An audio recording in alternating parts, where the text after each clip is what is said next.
guys, welcome back to the Skips Tactical Solutions podcast. I'm your host, Avery. I'm here today with a special guest. If you are familiar with the podcast, then you have definitely heard from him before. His name is Mychael Waller Sr., and he is here to do a follow-up interview with us about an incident that occurred with him. So, Mychael, thank you so much for coming back and giving us a follow-up interview. Oh, no problem. Thank you for having me again, Skip. All right, so for everyone who is not familiar with your incident, can you please update them on what exactly occurred? May 27th on Memorial Day weekend. I was coming back from a training event, NOC, Training Learning Industry event in St. Louis, and I was approached by an armed gunman in Chicago coming to visit my girlfriend in the alley. I was approached by an armed gunman. I had my 5-year-old son with me and a friend of mine, Devin. He was in the car at the time. I was walking in the alley and I was approached by the gunman, and he opened fire on me, and I returned fire and was able to stop him. And that's kind of how I got. That was how everybody heard about. That's the story everybody heard about me. So, yeah. All right, so you had this incident, and it occurred around Memorial Day weekend, right? Yeah, Memorial Day weekend happened on the 27th, yes. Okay, so now that we're doing this interview, that was at least 5 months ago, and there's a couple of follow-up questions that I want to ask you, because I think it's really important that we not only hear directly from people who have experienced these types of events, but we want to hear from them and we want to learn from them as well. So thank you, like I said, thank you again for coming back and updating us on what you've been through and answering the follow-up questions. So the first question that I do want to ask you, Mychael, is do you feel like you have had any lasting effects in regards to the shooting?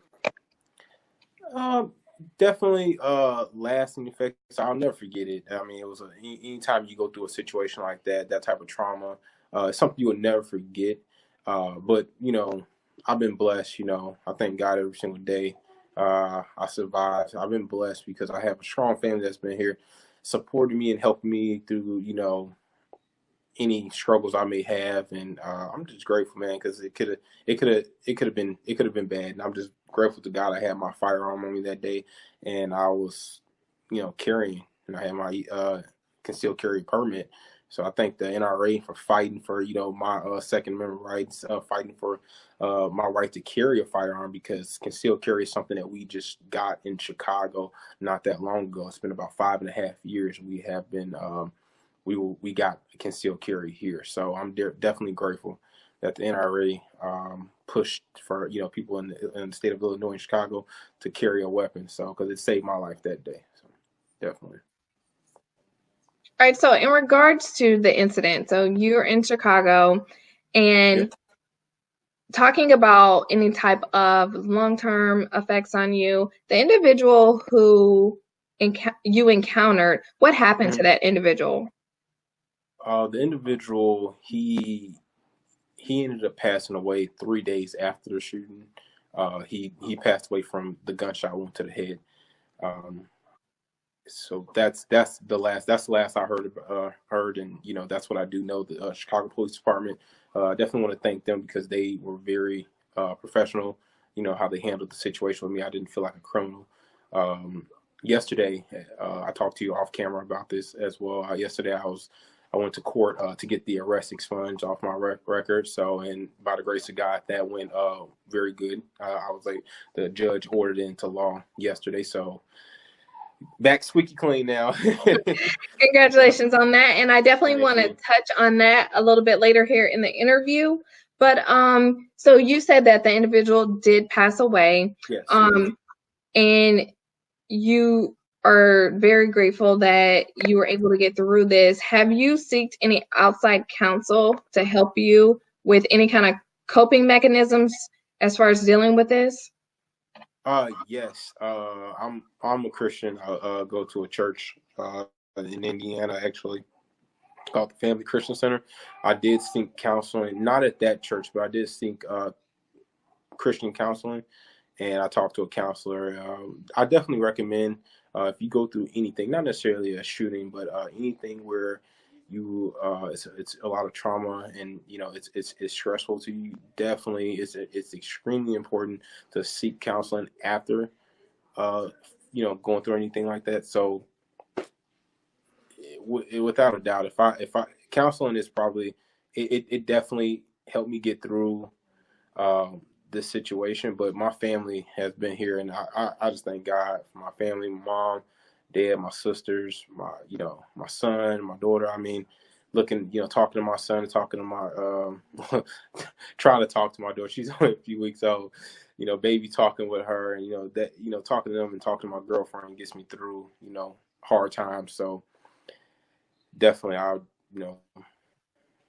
that was a huge help, to me, counseling outside of, just my family being there to help me. So I want to highlight a couple of things right here. The first thing that I want to highlight is major props to you. Huge shout out for seeking counseling, because not to say that I know as a male, because I am a female, but I would assume that as a male, it is kind of harder to seek out counsel and to say, hey, I need help dealing with this, but to also talk about your emotions. It just seems like males have a little bit harder time talking about their emotions because they always want to appear as if they're the stronger one. But sometimes, we do need to take a step back and we do need to talk about those emotions. So I appreciate you for sharing that, because anyone else who may be dealing with this type of situation, they need to know that it's perfectly normal to seek counsel and to talk to someone, because there's a lot of people who deal with PTSD in regards to these types of situations. absolutely, PTSD is a real thing. I know there's a lot of people in the inner city of Chicago who are suffering from PTSD, because it's a real thing. It's not something that just happens to people in the military. It's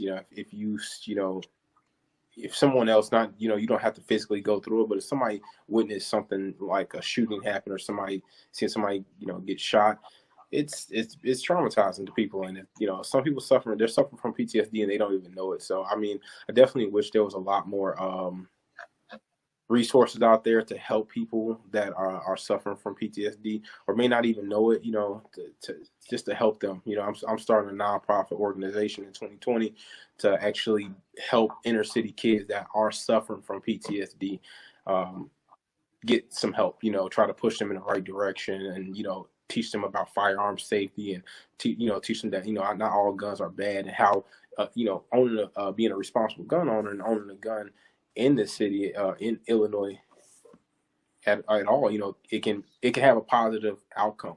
So I want to let people know, like, hey, you gotta, get some training, and come talk to me. We can, I want to definitely want to help the kids and help the, not just kids, but help adults as well. Anybody in the inner city of Chicago that are suffering from PTSD or suffering from anything, get them the right training and things like that. So, and I appreciate you complimenting me about because a lot of males that suffer suffer from like any type of trauma situation, they don't like to go out there and get counseling, because they think, oh, I'm I'm a male, the ego gets in the way, and you gotta put that stuff aside when at times, because as a male, you're the leader of the family, you're supposed to lead by example. If you're not together, then your family's not together. So I had to make sure myself was together first, so because without me being together, my family's not going to be together, because I'm the one who hold and I'm the one who lead the family. So I have to make sure I'm all together and stuff like that. Yep. And not And we kind of talked about males, but I think it's kind of that stigma within the African American community as well, to where counseling's for white people or counseling's for weak people. They don't really need that, but it is so healthy to talk to somebody.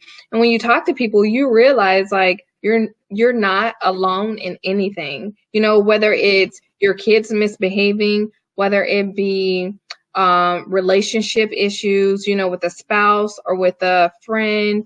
It's just those things that you need to talk to people and get through things. And sometimes they've been there, done that, and they can help you through, and you'll get through it a lot quicker than if you try to get through it on your own, or you just try to act like it's not even happening, really. Right. Yeah. Absolutely. Absolutely. I agree 100%. That's I'm a why. huge advocate for counseling, and it's one of those things to where you don't realize how much you need it until you actually get it, and you get it and you just feel so much better. Right. Yep. Just getting another outside influence, to come and look at your situations. I definitely recommend them not being related to you, not because Yeah. just getting someone else that that doesn't judge you, that doesn't even know you, just look at your situation as a whole and just kind of get let them get a look at it. Because you get so much help, man. Counseling was a huge help for me. So I thank God, and I tell you don't have to. I went to a Christian counselor too, so it was a little bit different for me. That's my religion, so I kind of, not everybody not everybody wants to go to a church for counseling. Some people may want to just go to a completely private person that's non-religious, and that's fine too. I just I recommend just seeking counseling, whatever you can afford. Just go out there and do it, because that can definitely save your life. And that's one of the first things that I did when I heard about your situation. I kind of reached out to you, asked you if you're okay, and I was just like, hey, counseling. Because although I did want to talk to you, I wanted to make sure that you were good first before we talked about anything. But the next thing that I kind of want to talk to you about is your son. So your son, at the time of that incident, he was 5, right? Yeah, he was 5 years old. Mm-hmm. So do you feel like that has impacted him at all? My son, I still feel like he was a little bit too young to really grasp everything that happened, but he definitely understands, that, hey, Daddy, there was a shooting. He knows guns. My son owns guns himself, that I, bought for him, obviously, but I take him training, take him to the range. He understands what happened. But I still feel like he's too young to really understand that, hey, Dad actually had to take a man's life, for this and that reason. I'm grateful that he really doesn't understand, because I couldn't imagine, how traumatized he would have been if he was a little bit older. So, I mean, now he's just being his normal self. I did take him to counseling with me, and he kind of was looking like, like, what is this? Doesn't understand really why he needs to be here. He wants to play the video game, and I'm just happy and I'm grateful to God that he is still just himself. So definitely. And so I know when we talked before that you had mentioned that he brought up the fact that Daddy, you've been training and you've been doing all of this to stop the bad guy, and that's something that I think a lot of people don't realize how much our kids actually see. And when they see how you're out here and you're training and, we're doing all that to be able to stop a threat. Absolutely, yeah. Because my son, he said he says that to me all the time. When the shooting happened, when I actually talked to him about that, he was like, "Yeah, Daddy, I remember." Like, he doesn't know what happened. He was like, "I saw you. You was pointing the gun at the guy, and you're shooting, and you saved my life. You're my hero, and this is what you practice for." And I was like, "Oh, man, I appreciate that, MJ. Because he told me this is what you practice for. Like, this is, I seen you, always with your gun and pointing in a safe direction. And I was dry firing. He's like, you're pointing your gun and you're always practicing and things like that. And I'm like, yeah, I gotta get my dry fire in and gotta practice, because, like, I started my new slogan. My hashtag train or die. That's so serious. You have to train. You have to. It's your responsibility to to be ready for any type of altercation that happens. It's your responsibility as a parent, no matter if you're a father or mother. It's your responsibility to protect your kids and other people around you. And us as responsible gun owners, it is our job to make sure we protect other people around us, not just ourselves. Because knowing what's beyond your target when you do have to fire that weapon. So just grateful. And I think it's good that, you're definitely leading by example, and he's saying, how to be a responsible gun owner, how to take that training serious. So now that we're talking about training, I kind of want to segue into, since this incident has occurred, so you literally were leaving a training event when it happened. Yeah. have you increased your training since that incident occurred? Yes. I was leaving that's where I was coming back from. I was still in a rental car. I was leaving the NLC Training Learning Industry event. Um, and after, immediately right after the shooting, I don't think it was 2 days after the shooting, I signed up for like 5 classes and paid for them. And out of my own money, wasn't a sponsor, paying for my events and things like that. I paid out of my own money to go to these different training classes. I took tactical response, prior protection, STL. I'm alumni at all those schools. More NOC with training with Kevin Dixie and some local classes as well. Definitely want to get to one of your classes or two. Definitely want to get into one of your classes before the year end, or at least by the beginning of next year. But to answer your question, I'd definitely seek a lot of training, even some medical training. I believe medical training is very, very important. It's even more important than actually training with a firearm, because you're more likely to shoot yourself with your own gun than actually even use your gun to conceal, like a defensive situation. So I definitely recommend anybody who is listening in on this podcast right now to go seek medical training first, because that's the most important training I believe there is out here. And I absolutely agree with you about the medical training. I think a lot of people don't think about how often they will be able to use medical training. You could use medical training at the scene of an accident. Like, how often do people get into accidents, And if you're at an accident, you can literally be the first responder. And that's your job, to maybe stop someone from bleeding out or apply CPR, whatever you need to do.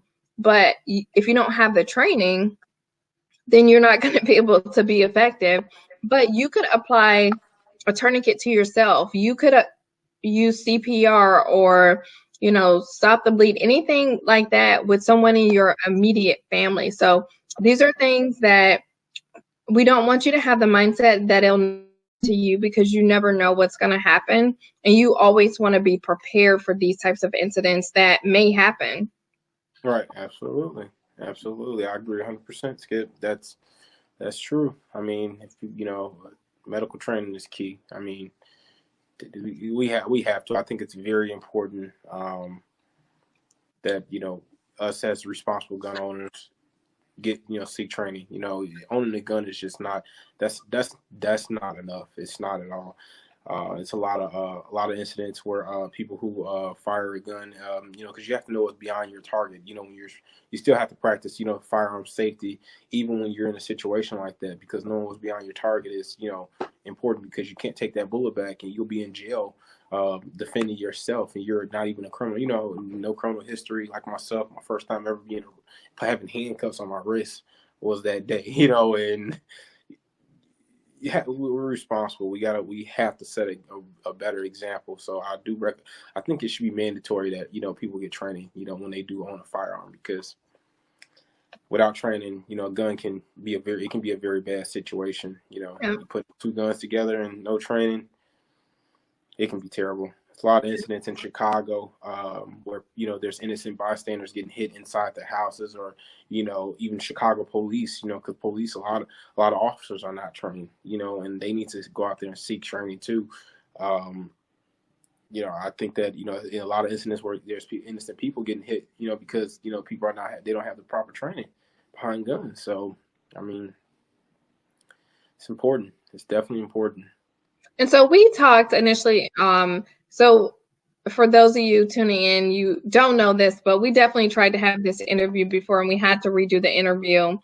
But we talked before about stray bullets. And I think a lot of people don't understand the concept of a stray bullet. When you are shooting at a target, first of all, you should always have a target when you're shooting. You shouldn't just be shooting up in the air or just be shooting a gun just for the fun of it. You always need to have a target. And if you don't know what's beyond your target may be an innocent person. It may be a home with someone sleeping in it.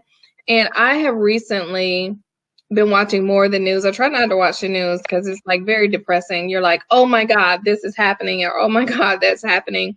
but I've seen a lot of stories of stray bullets hitting people. It's like someone sitting on their couch watching TV or someone in the bed sleep, and stray bullets are just killing an alarming amount of people. And I think you shared that there was a little girl on, was it Halloween? Yes, on Halloween there was a little girl who is fighting for her life, I believe, right now in the hospital. And that happened down the street from where my incident happened in Little Village. For people who don't know what Little Village is, it's a predominantly Hispanic neighborhood, full of different type of gangs like Latin Kings, Spanish Disciples, and So4, and other gangs. There was a little girl who got shot. It was all gang related. They accidentally hit her. She got shot in the head, I believe, and I believe she's fighting for her life right now. So that's what we were talking about. Just people, thugs and criminals. They don't go out there and get training, and they have these firearms, and even people who are responsible gun owners who don't have firearms. It just accident. These things are happening because they don't have the proper training. So it's And unfortunate. these bullets don't have GPSs in them or names on them to where they're going directly to these targets. So you need to make sure that you get training. And again, major props to you for going out there and seeking that additional training. And I'm sure an event like that will definitely make you think once or twice about, okay, if I went through this event and I experienced this, how can I up my game? How can I make sure that when something else happens, or if something else happens, although we don't ever want anything to happen, that we're going to be truly prepared for it and we've trained for it, and that we know we've done everything to the best of our ability. So major props on you for getting out there and spending your hard-earned money on this type of training, and for adding medical to it as well. Oh yeah, absolutely. But I appreciate it. It's definitely it changed my life. Like I enjoy training so much now. You're an instructor yourself. It's great. Like I love training more than I love buying guns now and buying other stuff. Like I don't think I bought another gun. Well, no, I lied. But my buying guns have completely went to like almost a standstill stop. I just been paying for training and playing my playing fair and things like that, everything I need to get there, and ammunition and things like that, and just investing into the business obviously. But other than training is fun. Like for me personally, I training is it definitely calms me down. It's a good it's relaxing. It's also a good way to, I really enjoy going to the gym. I don't post a lot on MJ's Firearms because that's not my personal page, but I go to the gym almost every single week, almost 5 days out of the week, even sometimes every day. And that's exercise in itself. You got fitness, you have CrossFit training, and even with a firearm, it all works, hand in hand in a way. So it has a lot of benefits, not, even physically, training can, help you out, just, staying active and staying physically fit. So. And I like that you mentioned that, you've been investing in training and not just buying guns, because I see so many people talk about guns and, they're buying this and they're getting this and it's Gucci and, they're doing all that. But they don't even be knowing how to clear out their gun. That's the crazy part. Like, I'm pretty sure, Skip, you ran into a bunch of people because, like you said, excuse me, a lot of people, they buy these Gucci Glocks and they buy all these fancy, expensive guns. And I was that guy for a short period of time, but at the same time now, it's I'll just laugh because they don't know how to even clear out their gun. They can't, they can't clear malfunction. They can't even get shots on target. Not anybody can hit a man-sized target, 2 feet in front of you. But these people have no real training. They can't even hit a target 15 feet away, and their groups are all over the place, and they're so worried. They don't even have groups. It looks like they're shooting shotguns. Hey, you cold-blooded. Like they shoot some buckshot or some light game load or something. Like their shots are all over the place on the target. But yeah, no, I agree with you. I've been to the range and I see those guys all the time. They talk the biggest stuff too. Like I call them the wish them would guy. Like they can hit. I wish somebody would. Jesus Christ, I just laugh It's And hilarious. I know we're kind of laughing about it now, but it is very serious. You know, if Oh, you are absolutely. buying all this equipment, make sure that you are proficient in how to use it. You know how to manipulate your Absolutely. firearm. You know the difference between target ammo and self-defense ammo, because there's a lot of people who don't know the difference between the two, and that can be a huge difference when it comes to saving your life. But so Mychael has been out there training. He's been getting medical training. He has been getting tons of firearm training, and I've been following him on Instagram. And if you guys are not following him, make sure that you follow him at MJ's Firearms. But MJ's Firearms 33, right? Yes, on Instagram. It's MJ's Firearms LLC on Facebook. But I know you follow me on both, but yeah, on Instagram, MJ's Firearms 33. And I've been seeing all the training that he's been doing. So if you have not gotten out and trained in 2019, I would love for you to just make it a goal to get out there and get training and train with different people, because everybody has their different teaching style. And it's important for you to gather little tidbits from everybody and kind of make your own. And we talked about your medical training. We talked about your firearms training. Now I want to talk about your everyday carry. And so we'll probably refer to that as EDC from here on out. But your everyday carry, how has that changed at all from the incident? Slightly. I've learned a lot of things after the incident. That's why I seek training right after. But to answer your question, yes, my loadout, my EDC, everyday carry has changed slightly. Um, I carry a Glock 19, and the holster is this is NSR tactical holster, but I I recommend, that's my baby right there. I carry the 19 with my rounds. I carry the critical defense horny rounds. I love those. I carry my light and a knife. I carry extra magazines now. That is something that has changed. More ammunition because in just off of facts, 2019, I read there. You're more than likely going to shoot to zero. It's probably 1 to 7 rounds in a gunfight. In my incident, I did fire all 16 rounds because you never know, and I did run out of ammunition, and I did not have a spare magazine on me during that time. But every single day now, I make sure I have a spare magazine, maybe even 2 or 3, depending on where I'm going. If I'm going into large crowds or I'm going into like a concert or something like that where I can't legally carry a firearm, I do have extra magazines. So my loadout has changed after that incident. I carry, like I said, the 19 and extra magazines. And so I do want to kind of circle back on something that you just said. So you talked about how you use 16 rounds, and I want to cover the fact that you did already have a round in the chamber, right? Yes, yes, I'm happy. I'm happy you said that. I did have around the chamber, and I definitely recommend people carrying one in the chamber because it being not loaded as it's pointless. She's like wearing a seatbelt and you're about to get in a car accident.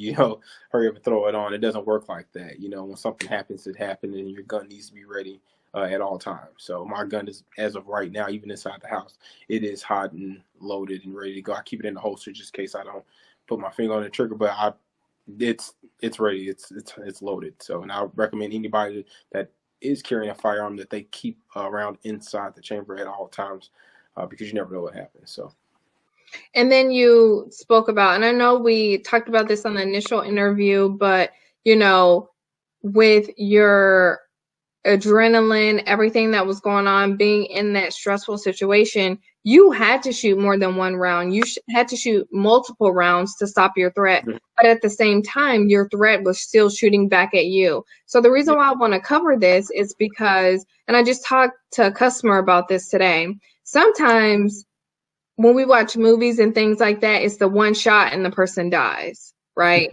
Right. And, real life is not necessarily like that. So don't get into the mindset of, I'm going to shoot this person one time, and then if I see anyone shoot someone more than one time, it's overkill. Because it's not technically overkill until that threat has stopped.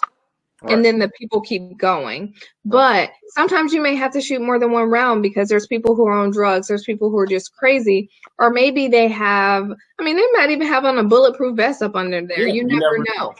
know. And that has happened. And I'm happy you mentioned that, Skip, because, and, people, that carry guns and they have that mindset and they have those big egos. They think, oh, man, I carry a 45 or I carry 9, whatever the case is. I have these special rounds in here, and I'm just going to drop him on the first shot. Look, when I go to the range, my groups are like this. Man, I learned a lot. When you're shooting in your side of range and your groups are like this, when a person is moving, your groups are like this. It's not. It's like game over. Like it's the person, like, your groups are. It's going to spread a lot, and and depending on the situation, you may have to fire more than 1 rounds. I had my son with me. I had to get him to safety, so I had to, as I grab him, I had to make sure I get shots off to get, for cover fire to get my son to safety. It's a lot of things people don't think about. And reading the NRA article that they shared on my story, I saw a lot of comments on there like, "Oh, this guy." A lot of people were very respectful. Like, oh, they said I was a good shot and things like that. And I heard some guys like, he doesn't have good training because he shot the guy in the head. For the record, the guy was hit multiple times. He wasn't just hitting the head. They just put the headshot on the news because that's what sells, a headshot. Yeah. So they don't, they don't even think about that. I do believe training, shooting center mass is very important. That is what I practice. Just in that situation, it was when somebody's moving and somebody's shooting back at you, things change completely. It's not like being at the range. It's not like everything slows down. You get some people may get it. It's called tunnel vision. That's what I experienced in that situation. And my mind took screenshots. I don't even remember seeing my sights. 95% of the gunfight I was in. I didn't remember seeing my sights.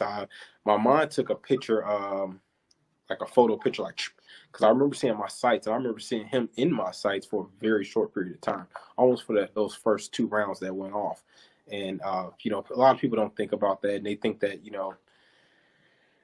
it's going to go like the movies, and that's not true. It's not true. Or it's also not going to go like the range. At the range, you're like, Not all right. all. How people are like, okay, well, I need to wait until my target stops moving, swaying a little bit, and then Right. it's like, oh, somebody beside me shooting, so I want to wait until they're done shooting. Yeah, get that a lot too, and that's people don't think about that, man. It's a really, really serious thing, it's not gonna go how I went. When I got my gun out that holster, my shirt got snagged. I just say, hold on, Mr. Bad Guy, let me get my shirt untangled. No, I just ripped it out, ripped my shirt, and just was going after it, and people don't think about that. So, you gotta train, because you never know what's gonna happen. It may not go the way you think it is gonna go, but I learned a valuable lesson. And that's, the person who wins the gunfight is the person who makes the least mistakes. It's very true. I made less mistakes than that guy that day.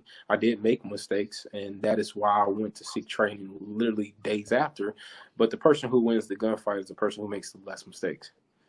It's a fact. So that day he made more mistakes than I did, and I'm grateful that I'm still alive and well to talk about it. And something that I do want to add to that, though, Mychael, is, you did highlight the fact that you did make mistakes, but there's not a playbook when it comes to these incidents. It's not like, okay, Right. if you get to this point, then the person's going to do this. So you do the best you can with what you have, and your training kicks in. Like whatever training you've had, whatever dry fire skills you have, all of that kicks in for those types of moments. So they're not going to be perfect just because it's real life, and in real life, nothing's perfect. No, absolutely not. I missed a lot of shots that day.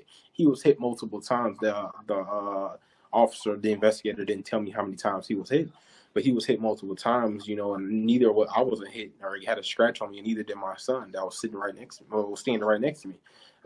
You are going to miss. People don't think that that's real, and I don't feel bad for missing, some of those shots. But at the end of the day,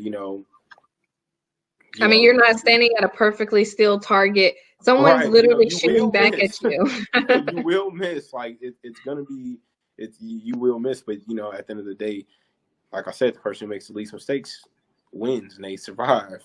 So Yeah.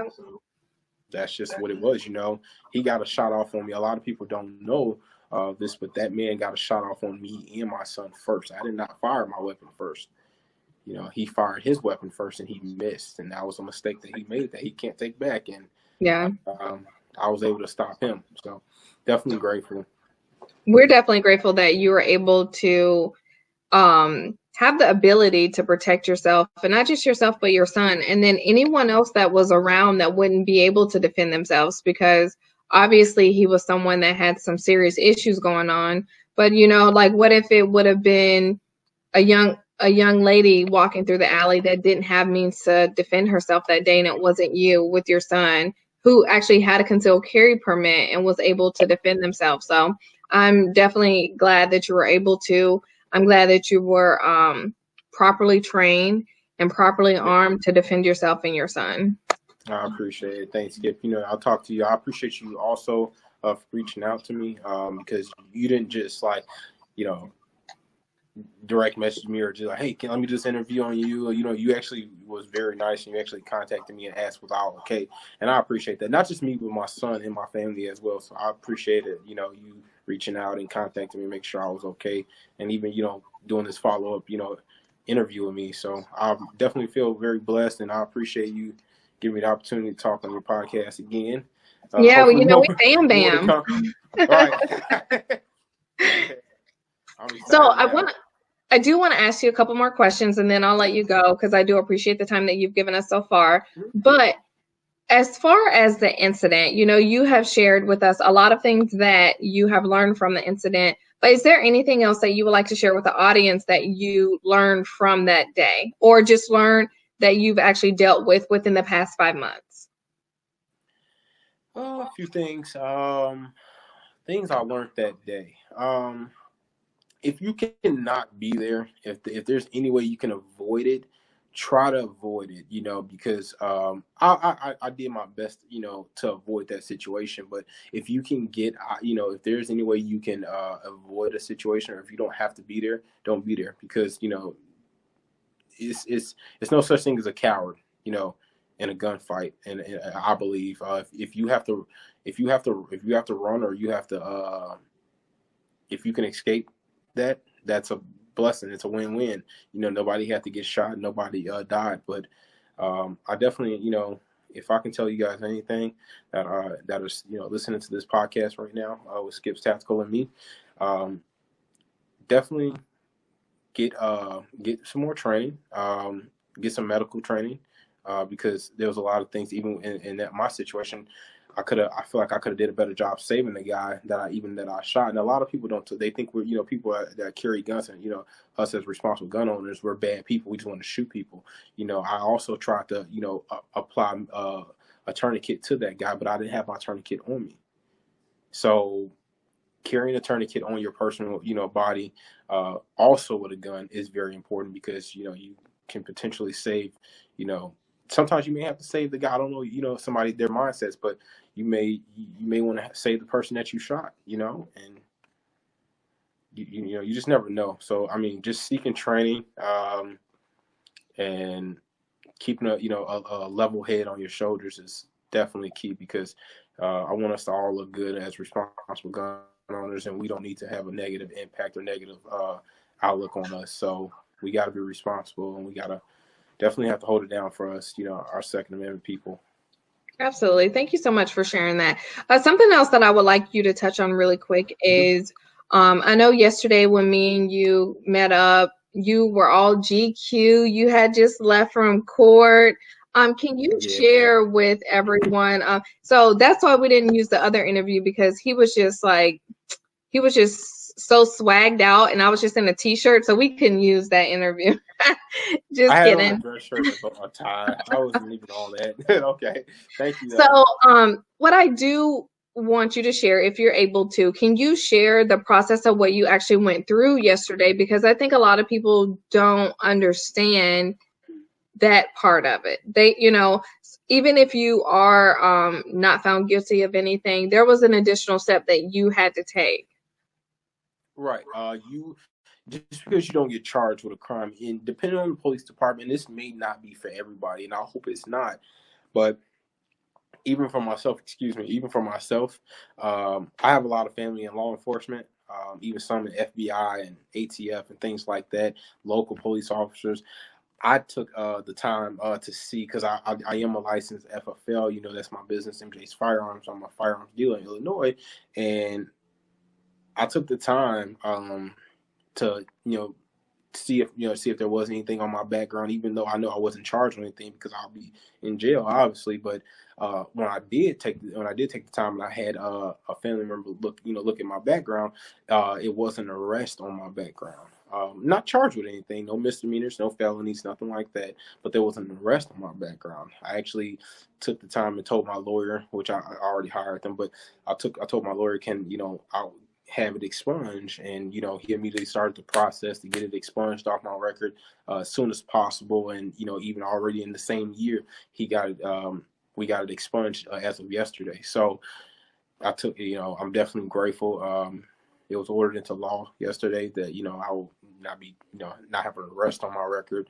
So definitely grateful, back squeaky clean, because I know the ATF is probably looking in on this interview and they're like, we got him.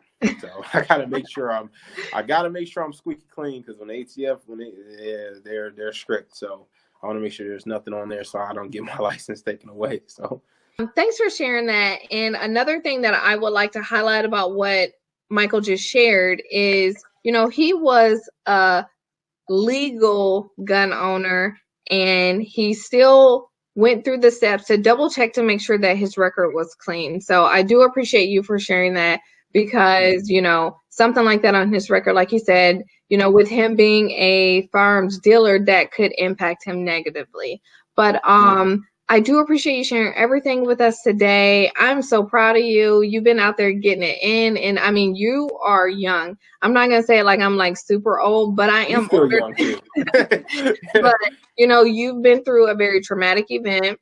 And I know it wasn't just a traumatic event for you, but it was a traumatic event for your family as well. And what I did not know initially when the incident occurred was that your girlfriend was pregnant. So, I'm sure that was just a whole lot that you guys dealt with. And congratulations on your baby girl. Appreciate it, baby Caitlin. She's alive. She's well. She's healthy.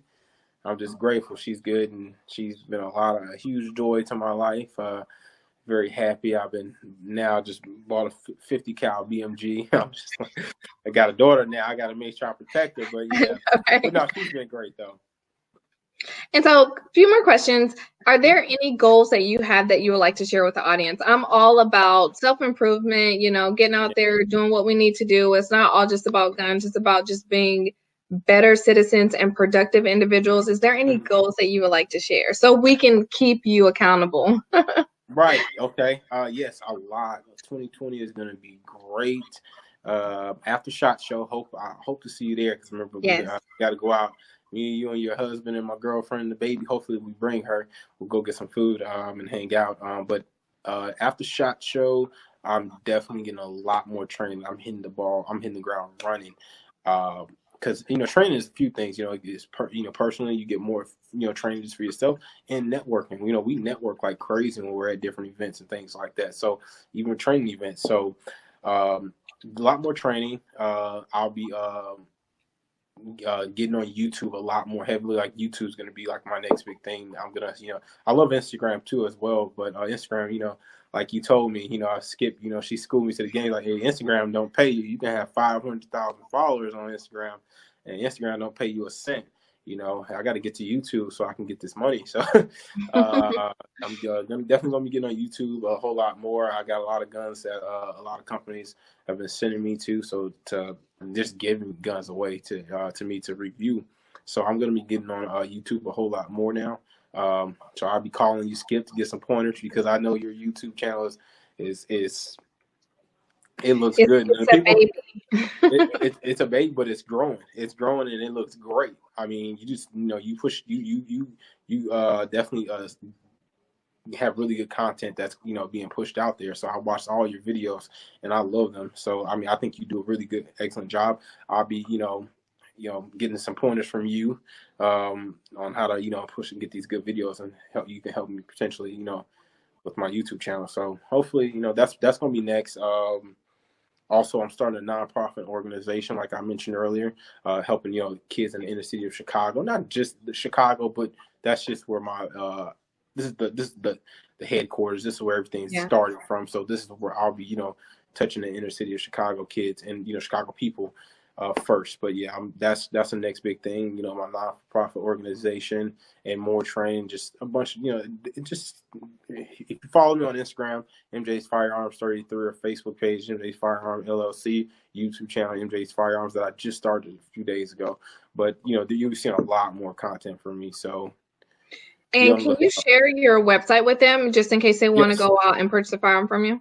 Yes, if you want to purchase firearm, ammunition, holsters, anything like that, my T-shirts also. If you want anything like that, yeah, they'll be on there as well. My website name is mjsfirearms.com. So all lowercase, MJSfirearms with an S.com. And they can go on there and they can check out, buy any gun that they want. As long as they're a law-abiding citizen, they have no misdemeanors and no felonies on their record, or no bad misdemeanors. I don't know how their state is, but yeah, they're good to go. And just to kind of add to that, if you guys would like to purchase, if you don't know how to purchase a firearm online, I'll be dropping a video on that soon. But you can purchase a firearm from MJ's website, and he will ship it to a store local to you. So you can support him in what he does. And I would highly encourage you guys, even if you just want to go check out his website and see what he has available, make sure that you do that and you go out and support him. You already shared your links. Make sure that you guys check him out on YouTube. He said his channel's new, Facebook, Instagram, and his website. And I know that you mentioned before that you had an event that was coming up towards the end of this year. Would you like to share that with them? Yes, that is. Well, I appreciate you for saying that. It's just the event is going to be it's going to be pretty small. I think it's going to be a whole lot bigger than I think, but it's just a thank you event. My first year in business, I'll be doing hosting an event in December. I do not have exact dates right now, but it will be in December. Look in the first week of December. I'll be hosting an event here in Illinois, local to me. So follow my Instagram page, because I'll be putting out the dates and the address and where to go to. And the event's gonna be really nice. But it's just a big thank you to everybody who purchased a gun from me, or anybody who supports me, or want to support me. Come on out, and I'll be giving out free merchandise, T-shirts, and things like that if you bought a gun from me. If not, you can go on my website. The T-shirts will be on there, the price and things like that. But I'll be giving away a lot of free stuff. I'm very generous. I'll be having a range day. We'll have food. I'll be doing like range games and stuff like that, contests and things like that. I'll be giving out different bags and things like that for cleaning gear and just a bunch of stuff. Like it's gonna be a ball though. Like I have, whenever I go to the range, everybody knows me. Like I just we shut it down. Like it's gonna be so much fun. And here in Illinois, we got some of the best food. We're gonna have pizza. We're gonna have a lot of stuff. We're gonna be eating good. You want to eat good. You want to have a good time. You want to be around like-minded people and responsible gun owners. Come on out and come out and support me.